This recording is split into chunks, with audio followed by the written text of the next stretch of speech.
Tout conducteur est un piéton qui s'ignore pour plagier Jules Romain. Tout ça pour dire qu'inévitablement, nous sommes tous, un jour ou l'autre, obligés de nous déplacer à pied. Mais s'il n'y a pas de permis piéton, il y a quand même des précautions à prendre et des règles à suivre pour traverser la chaussée. Prendre les passages piétons déjà. On regarde à gauche et à droite, s'il n'y a pas de voiture, on traverse. Et autre chose? Le feu. Si c'est vert, je pense. On regarde à gauche et à droite. Une seule fois? Oui, parce que j'ai de bons yeux. Oui, ça suffit, vous croyez? Oui, pourquoi? Et vous regardez quoi? Plutôt la voiture, plutôt le conducteur? La voiture. Peut-être la personne à l'intérieur. Ah oui, peut-être, hein? C'est joli, je sais pas. Quand je vois certains qui traversent sans même regarder, parfois ça me fait peur. Précisons tout cela en rappelant d'abord qu'on traverse perpendiculairement à l'axe de la chaussée pour diminuer le temps que l'on passe sur la route. C'est donc à la fois une question de courtoisie et de sécurité. Ensuite, quand il existe un passage pour piétons à moins de 30 mètres, il faut faire le détour pour l'emprunter. Cela aussi est à la fois plus courtois envers les conducteurs et aussi plus sûr pour vous. Pour les mêmes raisons que vous traversiez sur un passage pour piétons ou non, et même quand vous vous trouvez sur un trottoir traversant, le code de la route vous demande de ne pas vous attarder sans nécessité. C'est le bon sens même. Si le passage pour piétons n'est pas équipé de feu, vous ne pouvez vous engager qu'avec prudence et en tenant compte des véhicules en approche. Cela semble perdu de vue par certains piétons. Si le passage pour piétons est équipé d'un feu, il est interdit d'entamer la traversée au rouge, ce que trop de piétons négligent. Il peut pourtant leur en coûter 50 € d'amende.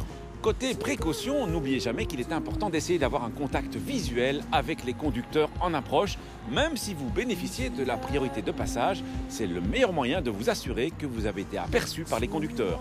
Et il faut non seulement le faire en début de traversée, mais aussi tout au long de la traversée, avec tous les conducteurs de véhicules susceptibles de rencontrer votre route. Trop de piétons traversent tête baissée en supposant qu'on les a forcément vus. C'est une grave erreur.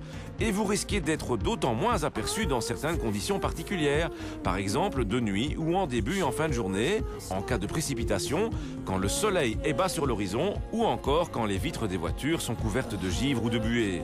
Il peut donc aussi être utile de vous habiller de clair, voire d'une veste de sécurité, particulièrement si votre trajet vous amène également à circuler sur la chaussée. Une veste de sécurité se voit de nuit à 150 mètres dans les phares d'une voiture, tandis qu'un piéton vêtu de sombre sera seulement visible à 30 mètres. Enfin, traverser ou circuler sur la chaussée avec des écouteurs sur les oreilles ou en téléphonant est aussi à déconseiller fortement. Des analyses récentes d'accidents de piétons le montrent clairement.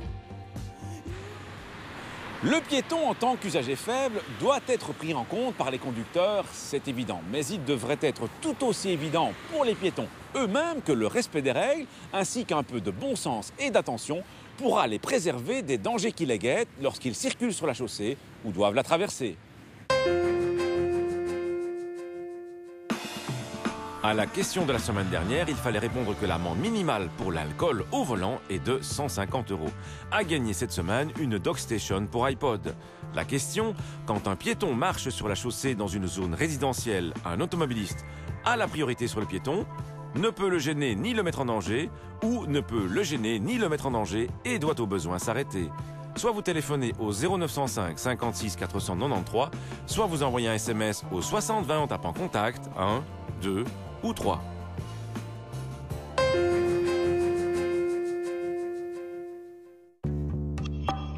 Depuis le 1er septembre 2011, en plus du casque, les conducteurs et les passagers des motocyclettes doivent porter des gants, une veste à manches longues et un pantalon ou une combinaison, ainsi que des bottes ou des bottillons qui protègent les chevilles. Un petit scooter 125 cm3 est aussi une motocyclette au sens de la loi, et donc son conducteur et son éventuel passager doivent aussi se conformer à ses obligations vestimentaires, et ce, même si c'est uniquement pour rouler en ville. À la semaine prochaine, et d'ici là, bonne route!